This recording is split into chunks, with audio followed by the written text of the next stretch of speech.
पंढरपुरात हजारो वारकरी आणि भाविकांच्या उपस्थितीत पारंपरिक महाद्वार काला उत्साहात संपन्न झाला।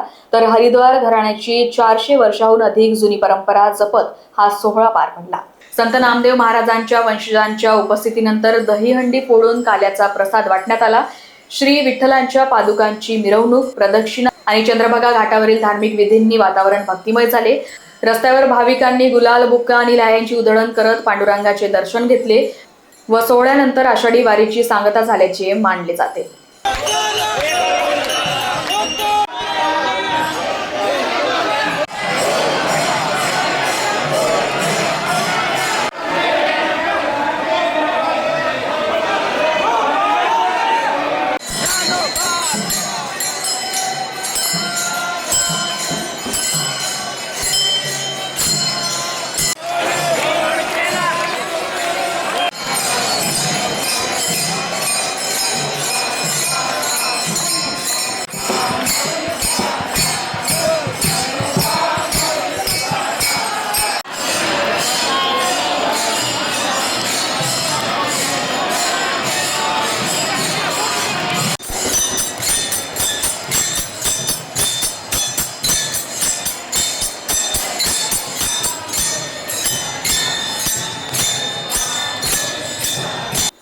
Bureau report, Lokvahini media, Pandharpur.